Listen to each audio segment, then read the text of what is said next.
The Song of Songs.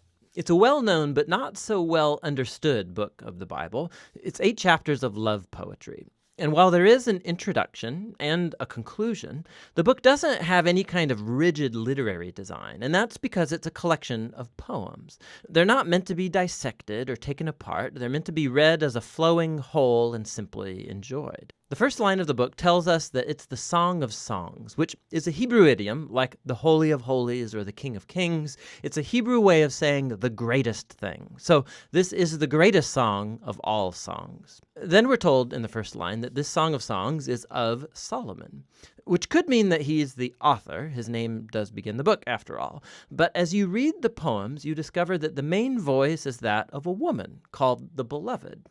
And while there is also a male voice, it does not seem to be Solomon's.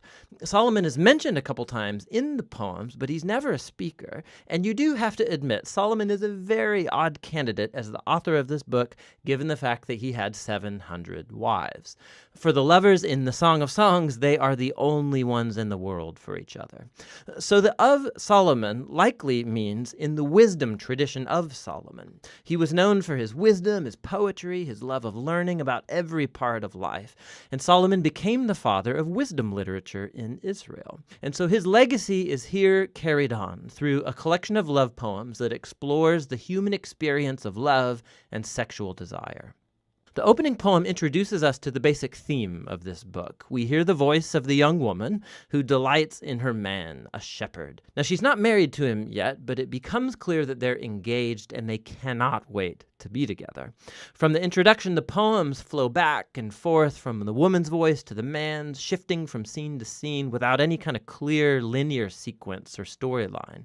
The poems move in these symphonic cycles, and key images and ideas get repeated and developed. So, one of the basic themes uniting the poems is the intense desire that this couple has for each other, expressed through their constant seeking and finding. So, after the opening poem, they're separated but on the hunt for one another. So the woman calls out, or she'll wake up from a dream or go looking for her lover, and more than once they'll find each other, they'll embrace, and then right when things start to get a bit racy, the scene will suddenly end and a new one will start. They're separated, looking for each other, and on it goes. Another repeated theme is the joy of the couple's physical attraction for one another. So multiple times they'll pause and describe each other with these elaborate metaphors. And here it's very helpful to know that these images and metaphors in Hebrew poetry are not primarily visual. If you try and paint a picture of these people based on the metaphors, you will end up with something that looks very, very strange.